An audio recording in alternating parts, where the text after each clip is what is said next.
usaha mencari rezeki yang haram. Kena jauhkan benda-benda haram, makan minum yang haram, pekerjaan yang haram kena tinggalkan. Selagi kita buat benda-benda haram, selagi kita usaha cari rezeki dengan cara yang haram, makan minum yang haram, kita tak akan mendapat taufik daripada Allah. Kita tak boleh buat ibadat. Kalau buat pun Allah tak terima. Ada orang dia minum arak, dia makan riba, tapi dia boleh solat. Dia makan riba, makan rasuah, minum arak, berjudi, minum arak contohnya, berjudi contohnya. Dia boleh semayang, dia boleh puasa, dia boleh buat, tapi tidak diterima oleh Allah. Mana ibadatnya sia-sia. Sia-sia. Itu bahaya.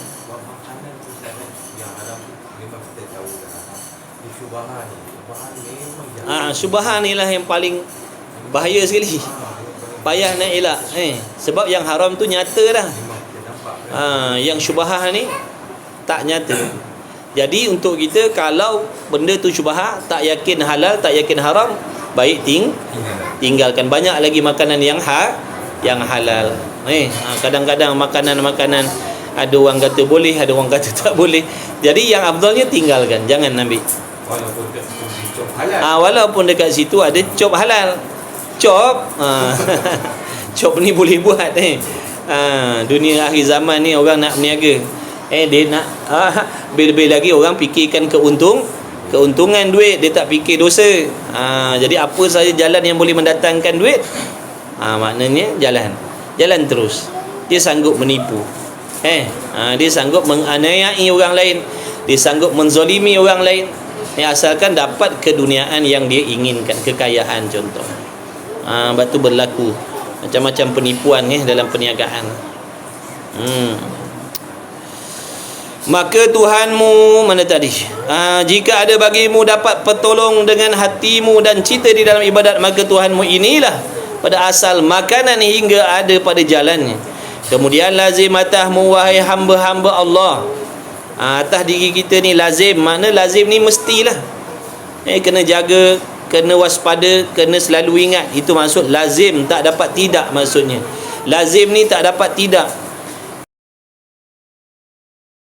Atasmu dengan adab padanya pada makan tadi itu. Makna kena jaga adab kita dalam makan minum, kena jaga adab kita dalam mencari rezeki. Itu namanya adab. Dalam nak makan minum pun ada adab dia. Mana kalau kita makan benda haram, makan benda syubhat, maknanya tidak beradab.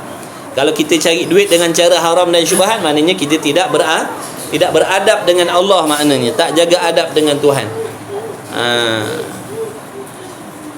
Dan jika tiada adalah kamu orang yang menanggung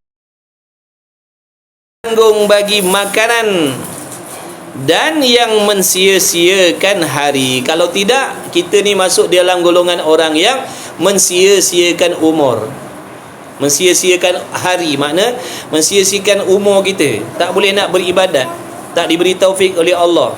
Orang lain 24 jam boleh semayang duha, boleh semayang wajib, boleh baca Quran, boleh baca wirid, boleh selawat banyak-banyak. Kita 24 jam juga, tapi lagu buat benda-benda yang tak ada mendatangkan pahala. Jadi rugilah hari kita. Masa ni kita tak boleh nak beli, walaupun kita jutawan. Walaupun kita jutawan, tak boleh nak beli masa walaupun seminit. Jam mahal-mahal kita boleh beli, masa tak boleh masa tak boleh beli. Jam mahal boleh beli 10,000, 15,000, 20,000. Jangan main-main. Tapi masa tak boleh beli. Maka hargailah masa kita yang ada ni. Ni pun tak tahu lagi berapa lama yang tinggal. Umur kita ni tak tahu lagi berapa hari yang tinggal umur kita. Maka hargai waktu. Dengan makna pastikan masa-masa kita tu diisikan dengan perkara yang diredha oleh Allah. Gunakan masa kita sebaik mungkin. Jangan dilekakan. Tak kira tua, tak kira muda. Tak kira tua, tak kira muda. Kerana masa yang sangat bernilai masa yang sangat bernilai, masa yang sangat berharga ialah masa yang mana kita sedang berada di dalamnya. Itulah masa yang terbaik. Mana masa yang terbaik? Masa yang sedang ada dalam genggaman kita ni lah. Maknanya sekarang ni lah. Sekarang ni. Malam nanti, malam karang belum tentu. Betul? Contoh kita kata malam karang lah. Malam karang lah nak buat baik. Malam karang belum pasti. Silat-silat tak sampai pukul 10 umur kita. Silat-silat tak sampai pukul 12 umur kita. Yang petang tadi dah lepas. Takkan jumpa dah sampai bila? Takkan jumpa dah sampai bila-bila. Jadi masa yang terbaik adalah masa yang kita sedang berada di dalamnya. Gunakanlah masa dan kesempatan tu untuk melakukan amal soleh. Jangan nanti nak pergi umrah, jangan nanti dah sampai Mekah, jangan nanti dah sampai Madinah, jangan nanti nak sampai dalam Raudhah baru nak buat benda baik. Itu benda akan datang, tak pasti lagi. Memang baik tempat tu. Ada orang dia kata nantilah aku insya-Allah dalam bulan 10 sebelah ni nak pergi umrah. Jadi nanti kat sana aku nak taubat lah, aku nak tinggalkan dah. Jauh tu. Belum tentu sampai. Jadi jangan tangguh, jangan tangguh. Nantilah aku dah sampai Mekah. Nanti dekat Mekah ni aku nak taubat. Dekat Mekah nanti aku nak maafkan anak bini aku semua. Tapi sekarang ni nanti dulu. Aku nak ambil peluang. Ataupun nanti hari Jumaat lah. Ini semua masa yang akan datang. Ini semua masa yang kesamaran. Belum tentu lagi kita ada umur besok pagi. Belum tentu kita ada umur hari Jumaat akan datang. Belum tentu kita sampai ke Mekah lagi. Belum tentu kita akan sampai ke Madinah, walaupun nama-nama kita contohnya dah dipanggil tahun ni. Dipilih untuk mengerjakan ibadat haji contoh. Tahun ni kita dipilih, ataupun tahun akan datang dipilih. Belum pasti kita sampai. Jadi jangan tunggu masa yang akan datang untuk melakukan amal soleh. Kalau nak bersedekah ke, jangan tangguh-tangguh. Gunakan masa yang ada tu, cepat-cepat menggunakan masa tu dengan melakukan ibadat. Tak kisahlah apa pun, sembahyang ke, taubat ke, selawat ke, nak bersedekah ke, nak berwakaf ke, buat masa sekarang maksudnya. Sebab akan datang tu jauh sangat-sangat. Tak pasti lagi kita dapat peluang ataupun tak dapat peluang. Sebab tu bila orang dah mati besok diminta Allah hidupkan kembali. Kenapa? Kerana nak bersedekah. Dia kata, ya Allah hidupkanlah aku sekejap. Aku nak bersedekah, aku nak buat amal soleh walaupun sekejap. Tapi dah tak akan diberi oleh Allah. Allah tak akan bagi peluang yang kedua hidup atas dunia. Allah tak akan bagi peluang yang kedua hidup atas dunia. Sekali je. Maka gunakanlah masa ni yang ada ni baik-baik. Gunakan sebaik mungkin lah. Jangan tangguh-tangguh. Dan jika engkau, mana tadi? Kemudian lazim atamu dengan adab padanya, dan jika tiada adalah kamu orang yang menanggung bagi makanan dan yang mensia-siakan hari. Kalau tidak, habis masa kita. Kadang-kadang habis masa kita dengan sebab nak makan minum je. Sibuk masa kita habis kerana nak menguruskan makan. Kita orang Melayu lagi lah banyak bahan dia banyak rencah. Banyak bahan dia, banyak rencah dia. Nak makan kau kena ada resepi begini, nak kena panjat pokok kelapa lagi. Nak kena cari daun-daun lagi. Banyak. Jadi buang masa. Banyak masa kita habis pasal makan aja. Pasal makan je banyak masa kita habis. Kita lepak kedai makan, kadang-kadang kita duduk lepak kedai makan 2-3 jam. Lepak kedai makan 2-3 jam. Duduk dalam kuliah 40 minit gelisah dah kita. Tapi duduk kat kedai makan, seronok makan 3 jam, 4 jam tak ada masalah. Sambil makan sambil tengok TV, galit tengok. Masa ni berlalu. Buang masa banyak. Kerana sebenarnya kami ketahui dengan nyata bahawanya ibadat tiada datang daripada suatu apabila penuh perutnya dengan makanan. Mana kalau perut kita ni dipenuhi dengan makanan, meskipun makanan yang halal, maknanya kita akan tertahan, tertegah untuk melakukan ibadat. Sebab badan kita jadi lemah dah, badan kita jadi berat dah, dia jadi malas, dia jadi mengantuk, dia jadi lesu, kejap-kejap nak ke jamban, dapatkan makan benda pedas pula dah, kejap-kejap memulas, kejap-kejap memulas. Tak selesa lah nak buat ibadat. Tu semua puncanya makan. Jadi apa yang ulama cakap tu betul. Sebab inilah nama kitab ni, Minhajul Abidin, perjalanan orang nak melakukan ibadat. Makna dia ambil kira semua tu. Kita yang tak fikir pasal ibadat, kita tak fikir tentang makan, tentang minum, tentang tidur, tentang berseronok, kita tak fikir. Tapi di sisi ahli ibadat, dia kira semua tu. Dia kira sebab masa ni sangat-sangat berharga. Jadi dia tak nak mensia-siakan masa yang diberi oleh Allah. Sebab tu dia uruskan masa dia. Dia uruskan masa dia, waktu nak cari makan bila, waktu nak belajar agama bila, waktu dengan keluarga bila, waktu nak berseronok bila, waktu nak menuntut ilmu bila. Dia aturkan masa dia. Dia aturkan masanya tersusun elok. Dia bukan ikut dan berasa nak mengaji datang, berasa tak nak nantilah, ada masa pergi, tak ada masa tidak, ada masa semayang, ada masa tidak. Tak, diuruskan masa dia supaya tidak rugi atas dunia, supaya dia tak rugi atas dunia. Kerana masa tak boleh beli sekaya apapun. Walaupun kita orang nombor 1 terkaya dalam dunia, tak boleh beli masa walaupun seminit, tak boleh. Jadi gunakanlah masa yang ada ni sebaik mungkin untuk mendekatkan diri kita dengan Allah.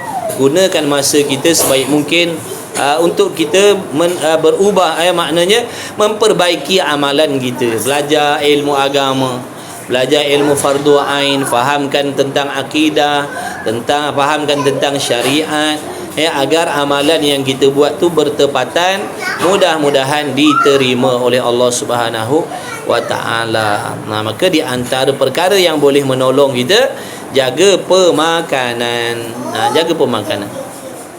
Dan jika engkau gagahkan nafsumu atas yang demikian itu, kalau kau lawan, kalau kau paksa nafsu untuk beribadat, dan lawankan dengan bagai tipu daya, maka tiada ada bagi demikian ibadat lazatnya dan manisnya.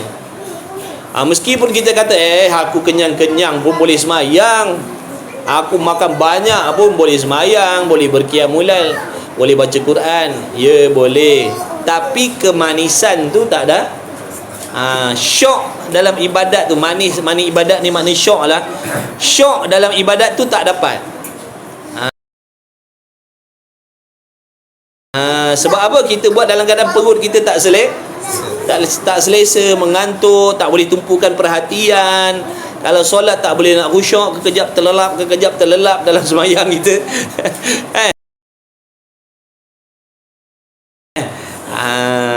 Jadi tak dapat syok dalam ibadat. Walaupun perut kita tu, kita kata saya meskipun banyak makan, saya boleh juga beribadat. Ya, memang boleh beribadat walaupun kita makan banyak, tetapi ibadat kita tu tidak ada keseronokan, ibadat kita tidak ada kemanisan. Bila tak ada kemanisan dalam ibadat, kita takkan nak buat selalu. Bila kita beribadat tak ada kemanisan, bila kita beribadat tak ada syok, maknanya kita tak akan buat lagi. Di antara rahsia kenapa orang tu boleh istiqamah dalam ibadat, sebab dia rasa kemanis, dia ada seronok. Sebab tu dia nak buat lagi, sebab pada dia seronok ibadat tu. Kita buat dalam keadaan jemu, kita buat dalam keadaan terpaksa. Jadi kalau boleh tak payah buat langsung, itu lagi seronok daripada nak buat dalam keadaan terpaksa, buat dalam keadaan keluh kesah, buat dalam keadaan tak khusyuk. Ini membosankan. Ini membosankan kita. Di antara rahsia orang tu boleh istiqamah dalam ibadat, sebab pada dia ada rasa seronok, kemanisan dalam ibadat. Dia kalau tak buat tak boleh, dia nak buat sebab dia rasa seronok. Kemudian lazim atamu dengan adab padanya. Mana tadi? Okey, dan kerana demikian itu kata setengah ulama, jangan engkau tamak dengan manis ibadat serta banyak makan. Makna janganlah kita harapkan nak dapat seronok ibadat. selagi kita tak boleh meninggalkan makan banyak. Maknanya jangan kita inginkan, jangan kita impikan, jangan kita harapkan kita nak mendapat seronok ibadat selagi kita tu makan banyak. Maksudnya apa tu? Kalau kita inginkan manis ibadat, kena kurangkan makan. Kena kurangkan makan, baru insya-Allah akan dapat rasa manisnya ibadat. Banyak lagi lah, itu di antara benda yang boleh menjadi asbab kita dapat seronok ibadat dengan kurang makan. Kurang makan. Jadi kata setengah ulama, jangan kau harap, jangan kau tamak. Jangan kau tamak ni maknanya jangan kau inginkan sangat-sangat, jangan kau impikan nak mendapat manis ibadat dengan banyak makan. Tak boleh. Kena banyak puasa kata ni. Kena banyak berpuasa. Kena perut kena kempis. Perut kena kempis, barulah seronok nak buat ibadat. Kalau tak dapat seronok. Kejap-kejap nak pergi jamban. Kejap-kejap nak pergi jamban. Kejap-kejap nak pergi jamban. Wuduk pun tak tahan lama. Air semayang kita pun tak tahan lama. Kalau bulan puasa, air wuduk kita tahan. Wuduk Zuhur boleh sampai asar. Wuduk asar boleh sampai maghrib. Sebab perut dia tenang, relax. Tapi kalau hari biasa ni, jangan buat pasal lah. Wuduk tak tahan. Sambil-sambil ambil wuduk tu kan terkentut lah. Sambil-sambil ambil wuduk tu terkentut lagi. Lepas basuh kaki kan, jalan 2-3 langkah terkentut lagi. Ambil lagi wuduk. Sambil semayang sakit perut pula dah. Sebab perutnya penuh dengan makanan. Mana nak seronok ibadat macam tu? Sebut dalam kitab Penawar Bagi Hati, dia kata kita tengok kalau orang beriman, orang iman sempurna, kita akan tengok dia berulang alik ke masjid, dia berulang alik melakukan ibadat. Tapi orang yang banyak makan, dia akan berulang alik ke jamban. Orang banyak ibadat, dia akan ulang alik masjid. Orang banyak makan, dia akan ulang alik juga, tapi jamban. Kekejap masuk jamban, kekejap masuk jamban. Dan di mana ada bercahaya pada diri yang tiada ibadat, macam mana hati kita tu, bagaimana hati kita tu nak terang, bagaimana hati kita nak cerah, bagaimana hati kita nak lapang, sekiranya kita tidak ada ibadat. Ibadat ni mencerahkan hati. Ibadat, amal yang soleh, dia boleh mencerahkan hati. Hati yang gelap jadi cerah. Hati yang gelap jadi cerah dengan ibadat. Kalau tak ada ibadat, hati kita tu jadi malap, jadi kelam je. Kalau rumah tu kelam je rumah, tak seronok lah. Kalau rumah kita kelam, lebih-lebih lagi kalau tak ada elektrik, duduk dalam gelap, tak seronok lah nak duduk dalam rumah yang gelap. Jadi hati kita ni ibaratnya macam rumah lah. Sebab tu kita rasa keluh kesah, rasa gelisah, padahal macam-macam dah ada pada diri kita. Duit banyak, ada pangkat, ada jawatan, apa lagi, macam-macam. Tapi hati kita keluh kesah, tak tenang, tak tenteram. Sebab apa? Gelap. Hati kita tu gelap gelita. Satunya tidak disuluh dengan ilmu satu. Kemudian gelap dengan sebab dosa maksiat kita. Tambahan lagi pula kita tak beribadat, lagi bertambah gelap hati kita. Jadi bagaimana cara nak mencerahkan hati kita? Kena banyak beribadat. Maknanya ibadat tu mestilah betul. Ibadat mesti banyak. Makin banyak ibadat, makin cerah hatinya, makin terang hatinya, makin tenang hatinya, makin luas hatinya. Dia tak akan sempit, hatinya lapang. Bila lapang, selesa. Bila lapang, selesa. Bila lapang, jadi tenang. Bila lapang, jadi tenteram. Tapi kalau sempit, tu yang kesah, merungut sepanjang-panjang hari. Merungut sepanjang-panjang hari. Na'udzubillah min zalik. Sebab hati kita tu ada masalah. Hati kita ada masalah. Jadi mengaji tasawuf ni nak repair hati kita. Ngaji tasawuf ni nak ambil peduli tentang hati kita. Sebab hati itulah hakikat manusia. Hakikat kebahagiaan itu letaknya di Di hati. Hakikat ketenangan tu letaknya di hati, bukan pada duit. Banyak orang jutawan bunuh diri. Banyak orang kaya bunuh diri. Itu menunjukkan hatinya tak tenang. Duit banyak tapi bunuh diri. Banyak orang pakai miskin, miskin harta tapi tak bunuh diri pun. Padahal sempit hidup dia. Tapi apa? Hatinya lapang. Walaupun dia pakai miskin, hatinya lapang. Kita kaya, kita mewah, tapi hati kita sempit. Na'udzubillah min zalik.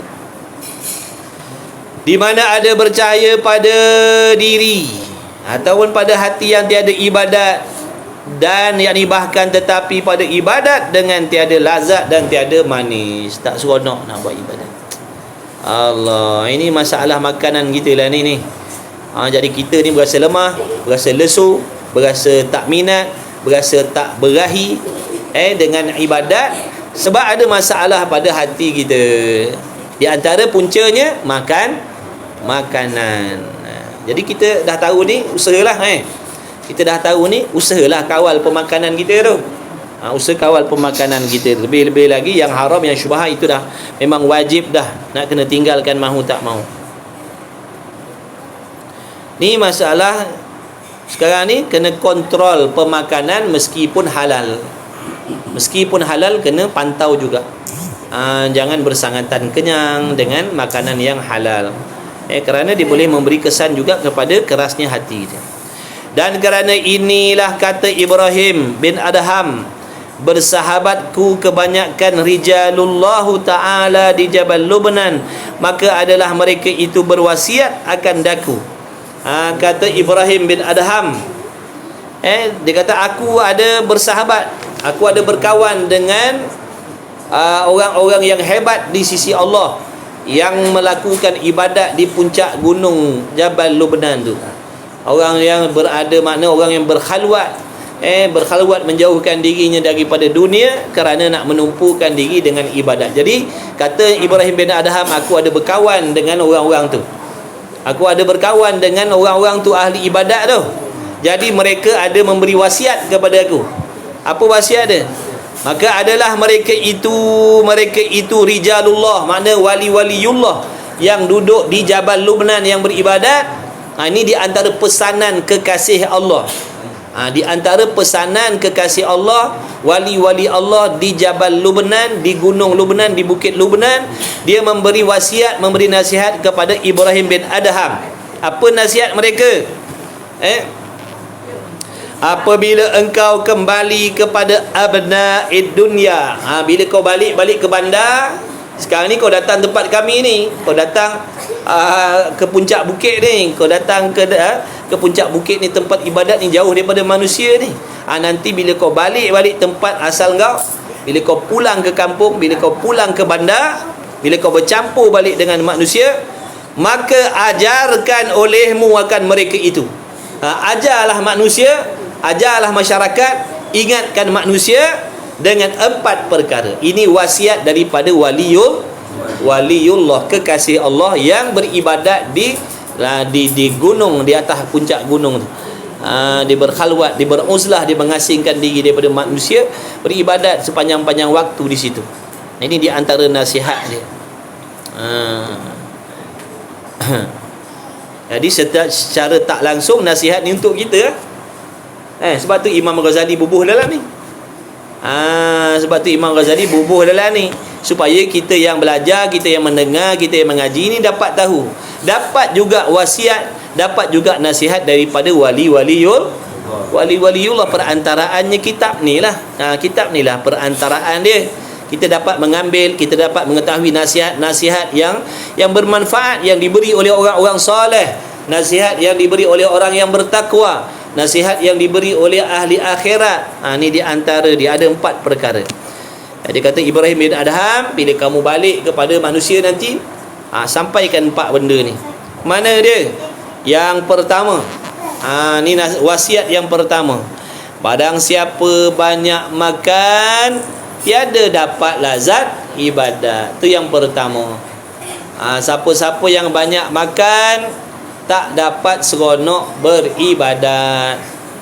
Maka kenalah kita kawal pemakanan kita. Mudah-mudahan dapat seronok nak beribadat, dapat seronok nak beribadat. Itu wasiat yang pertama. Wasiat yang kedua, dan barang siapa banyak tidur semua kena atas kepala kita. Semua kena atas kepala kita. Banyak makan pun kita tadi, banyak tidur pun kita juga. 8 jam paling kurang, tak boleh kurang, mesti nak 8 jam. Dan barang siapa banyak tidur, tiada dapat di dalam umurnya itu berkat. Tak ada berkah umur dia. 24 jam sehari, kita tak payah ambil umur 80 tahun lah, kita ambil umur satu hari je. Umur kita satu hari 24 jam. Kita tidur 8 jam, kemudian tidur tambahan lagi, jadi 8 jam, jadi 10 jam kita tidur. Jadi tinggal lagi 14 jam ni. 14 jam ni pula tolak 8 jam cari makan. Jadi berapa jam yang tinggal? Cuba kita kaji. Tidur 8 jam. Tambah lagi 2 jam kan tidur tengah hari lain. Tertidur lain pula dah. Jadi 8 jam lah. 8 jam, 9 jam, 10 jam kita tidur sehari. Tinggal 14 jam. 14 jam tolak 8 jam cari. Bekerja lah, kita bekerja 8 jam, ambil lah 8 jam. Tinggal berapa jam? Tinggal 6 jam. Nak makan? Makan tengah hari 1 jam. Makan malam 1 jam. Dah tinggal 4 jam. Main handphone? Main handphone paling kurang 2 jam. Paling kurang. Tinggal berapa jam? Maknanya satu hari lebih kurang 1 jam ni untuk ibadat. Pun kalau ada Allah, sebab tu Allah Ta'ala ingatkan dalam Quran tu, demi waktu sesungguhnya kita ni rugi. Jadi benarlah firman Allah Ta'ala tu. Jadi kalau kita tak uruskan, betul-betul masa kita, memang umur kita sia-sia. Umur kita memang jadi sia-sia lah. Umur kita memang jadi sia-sia lah.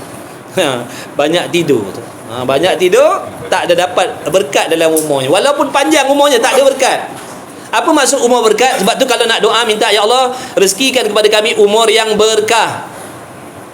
Tak kisah panjang ke pendek ke, minta umur berkah. Umur berkah ni walaupun usianya muda, 20 tahun meninggal dah, 25 tahun meninggal dah, 30 tahun meninggal dah, tapi bila umurnya berkah, dia akan dapat banyak melakukan ibadatnya diterima oleh Allah, balik akhirat dalam membawa bekalan akhirat yang banyak. Sebab umurnya berkah.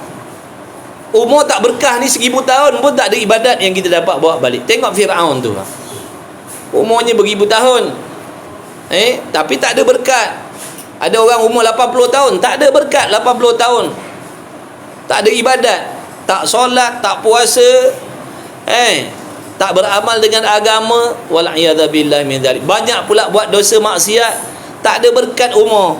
Jadi kita nak umur berkat, minta pada Allah rezekikan kita semua umur yang berkah.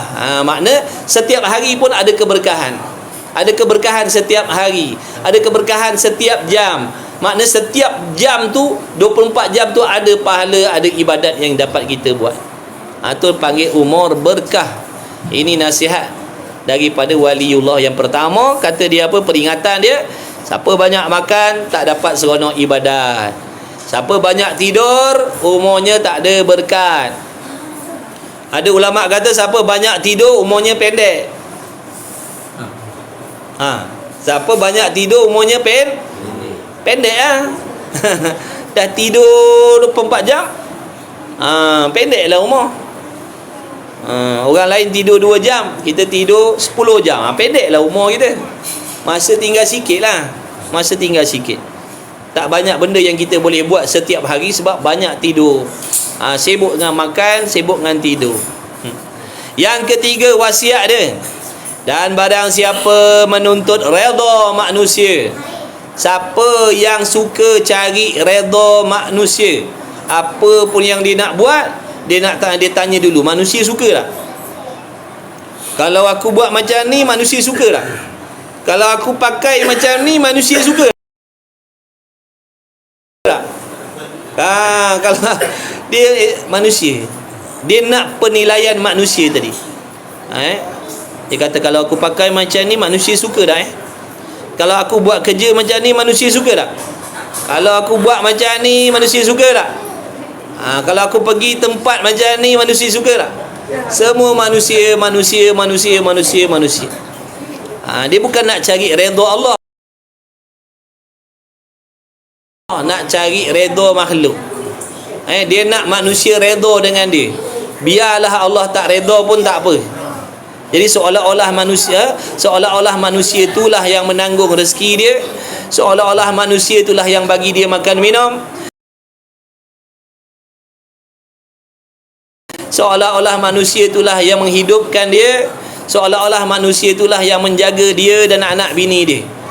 Sedangkan pada hakikatnya Allah lah yang memberi kita hidup, Allah lah yang beri kita makan minum, Allah yang menolong kita bergerak diam, Allah Ta'ala yang memberi kita rezeki dan sebagainya. Tiba-tiba bila nak beribadat, kita fikirkan redha manusia. Jadi kalau pakai macam ni manusia tak suka ni, tutup-tutup ni, labur-labur ni, longgar-longgar ni, manusia tak suka ni. Pakai ketat-ketat lah baru manusia suka. Nampak tak? Sikit-sikit fikir manusia, takut manusia cakap yang tak elok pada diri dia. Dia tak peduli kalau Allah kata tak elok atas diri kita. Na'udzubillah min zalik. Jangan. Nak buat sesuatu kena fikir. Cakap macam ni Allah redha ke tidak? Kalau aku buat macam ni Allah redha ke tidak? Kalau aku pergi tempat-tempat macam ni, kalau aku pakai pakaian yang macam ni, kalau aku bergaul macam ni, Allah redha ke tidak pada aku? Itu sepatutnya. Bukan manusia. Kita ni manusia. Kalau manusia tak suka, kita tinggalkan. Kalau manusia suka, kita buat. Salah lah. Jangan cari redha manusia. Jangan cari redha manusia. Sebab di hari kiamat besok, ataupun waktu kita mati besok, manusia tak tolong kita. Manusia tak tolong kita. Yang kita harapkan pertolongan Allah. Yang kita harapkan pertolongan Allah. Jadi jangan cari redha makhluk, cari redha Allah. Nak macam mana nak cari redha Allah? Kena buat benda yang Allah redha lah. Macam mana cara? Soalan, macam mana cara kita nak cari redha Allah? Jawabnya mudah aja, jawab dia mudah, jawapan dia mudah, nak buatnya susah. Jawapannya mudah. Kalau orang tanya macam mana cara kita nak dapat redha Allah, jawapannya mudah. Buat benda yang Allah redha. Apa benda yang Allah redha? Itulah yang disuruh buat, yang dilarang tinggalkan. Itulah yang benda Allah redha. Cakapnya senang, nak buatnya payah. Tapi tak payah kalau dapat taufik. Dapat taufik tak payah, seberat mana pun dia boleh buat. Bila datang pertolongan Allah.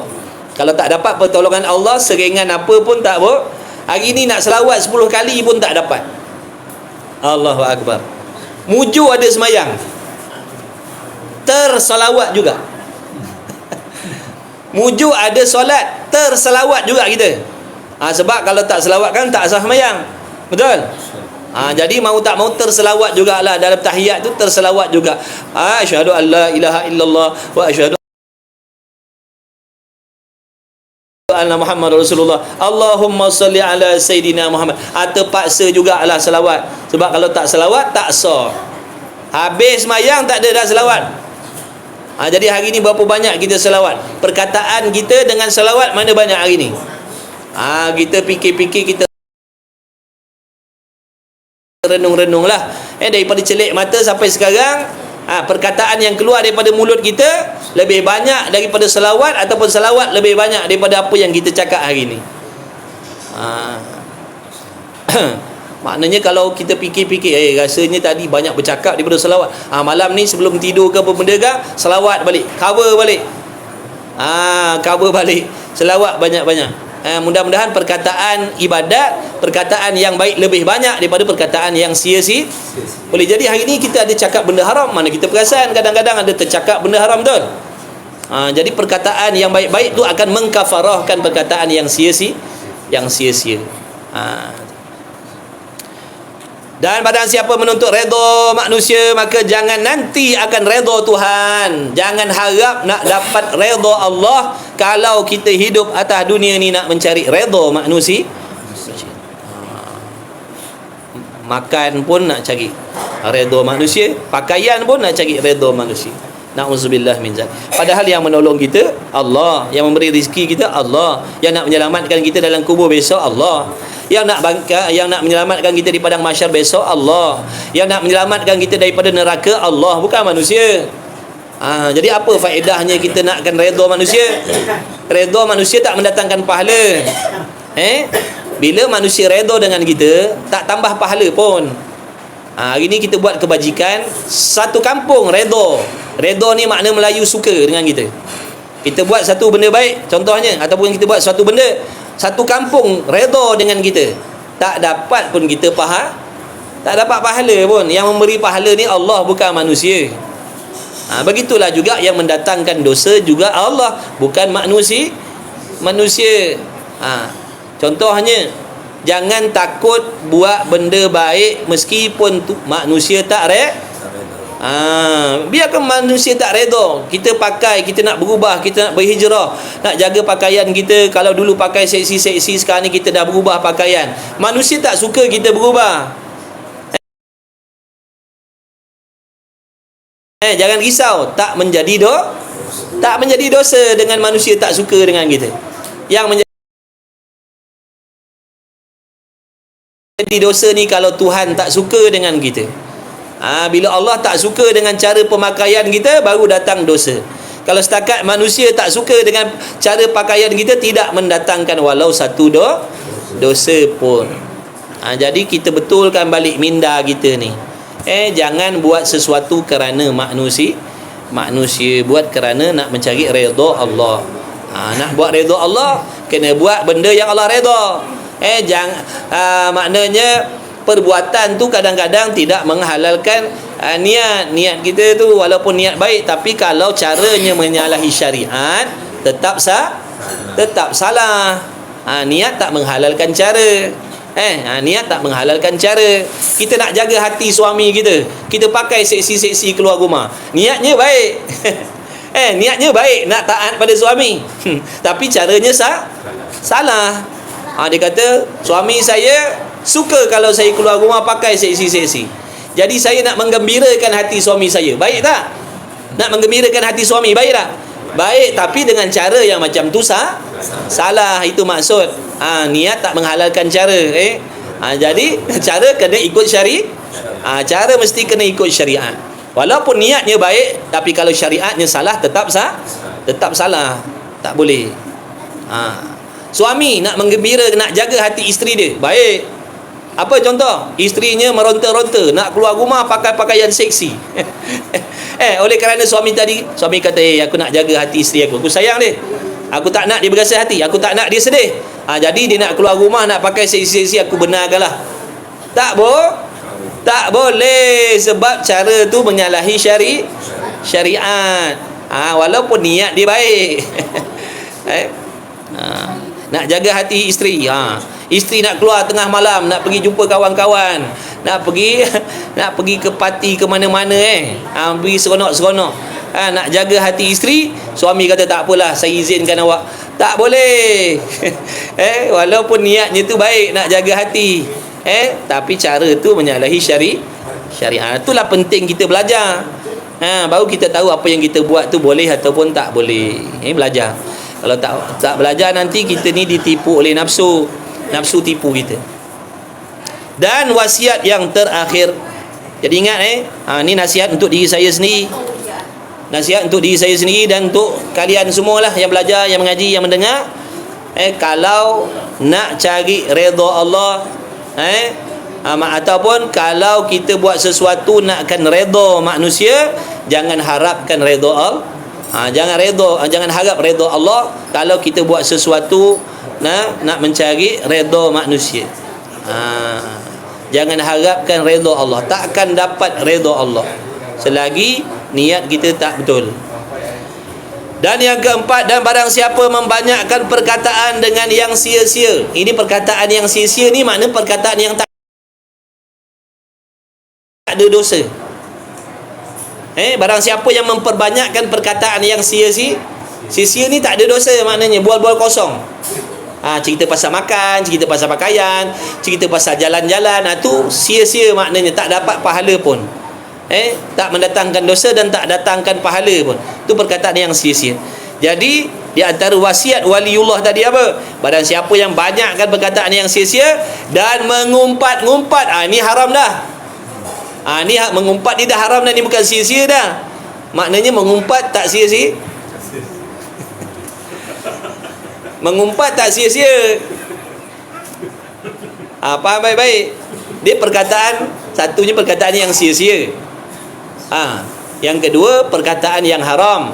Yang ketiga, perkataan yang mendatangkan pahala. Dia ada 3 jenis perkataan. Jadi kita pastikan mulut kita tu. Ataupun penulisan lah, tulisan pun sama lah. Sekarang ni orang tak banyak bercakap, orang banyak orang banyak tulis, sama je 2 kali 5. Jadi perkataan tulisan tu ada 3 jenis. Ada kala tulisan kita, perkataan kita sia-sia. Apa maksud sia-sia? Tak ada dosa, tak ada pahala. Contohnya kita cerita pasal makanan, cerita pasal pakaian, cerita pasal jalan-jalan, cerita pasal pemandangan. Kita kata, pada tadi aku pergi jalan-jalan kat pantai tu, cantiklah pemandangan begini-begini. Tu bual kosong namanya. Tu bual kosong. Tapi kalau mengumpat dah bukan sia-sia dah.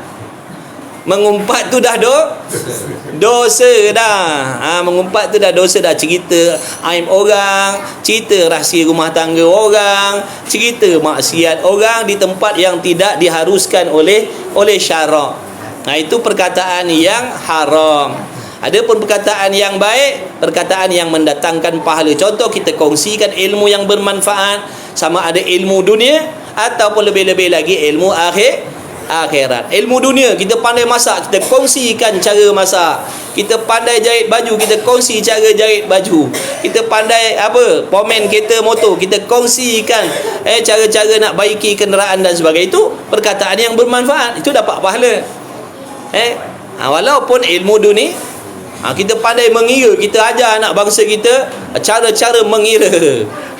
Kita pandai cakap orang putih, kita ajar anak bangsa kita speaking, contohnya lah. Itu manfaat. Itu tak sia-sia. Maka tiada keluar daripada dunia ni atas agama Islam, wal iyadza billahi min zalik. Ni yang bahaya. Ni bahaya. Siapa yang membanyakkan perkataan yang sia-sia, lebih-lebih lagi banyakkan perkataan yang haram, dia akan mati dalam keadaan apa?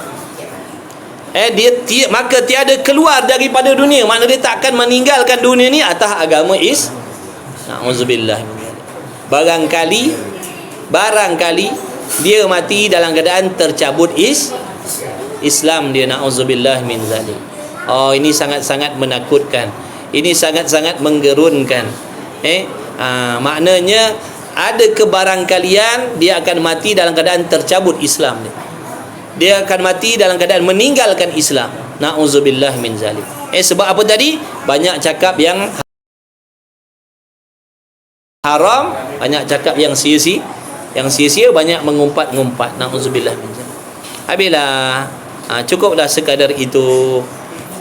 Mudah-mudahan Allah memberikan kepada kita semua ilmu yang bermanfaat, kefahaman yang baik, ingatan yang baik, dan diberi taufik untuk beramal dengan segala nasihat-nasihat yang baik-baik yang kita ambil daripada kitab ni, insya-Allah. Mudah-mudahan dengan berkat pengajian kita malam ni, moga sekalian kita diampunkan dosa oleh Allah Subhanahu Wa Taala. Mudah-mudahan Allah mengampunkan dosa ibu bapa kita, ibu bapa mertua kita, anak isteri kita, sahabat andai, kawan-kawan kenalan kita, semuanya tak terkecuali, yang baru, yang lama, jiran tetangga kita yang muslim. Mudah-mudahan kita senantiasa diberi taufik oleh Allah untuk melakukan amal soleh zahir dan batin, meninggalkan kemaksiatan zahir dan batin, Mudah-mudahan Allah Ta'ala melahirkan di kalangan kita keturunan yang soleh, yang soleha, yang bertakwa hingga kiamat, yang diberi keberkahan pada rezeki, yang diberi keberkahan pada umur. Mudah-mudahan kita doa juga, ya Allah, dengan keberkahan majlis ilmu kita pada malam ini, mudah-mudahan Allah Ta'ala mengkabulkan segala doa, segala hajat, segala impian yang tersurat, yang tersirat, yang ada di dalam hati kita sesungguhnya telah diketahui oleh Allah Subhanahu Wa Ta'ala. Andai kata ada di kalangan kita yang tak sihat, yang sedang ditimpa ujian oleh Allah dengan sakit, mudah-mudahan diberi kesihatan, kesembuhan oleh Allah Subhanahu wa Ta'ala, dipermudahkan urusannya insya-Allah. Okeylah, cukuplah sekadar itu. Salah silap, kekurangan, kelemahan, saya minta ampun maaf banyak-banyak. La haula wala quwata illa billahil aliyil azim. Kepada kawan-kawan yang ikut kelas, insya-Allah nanti pukul 10.45 ataupun pukul 11 malam ada kelas satu lagi, insya-Allah. Bismillahirrahmanirrahim. Alhamdulillahirabbil alamin wassalatu wassalamu ala Rasulillah. Allahumma rabbana fa'na bima 'allamtana, rabbana 'allimna alladhi ma yanfa'una, rabbana faqih ahlana wa qurabati lana fi dinina ma ahli qudri unsa wa dzakar. Wa sallallahu ala sayidina Muhammad walhamdulillahi rabbil alamin. Taqabbalallahu minkum. Inna wa minkum taqabbal ya karim.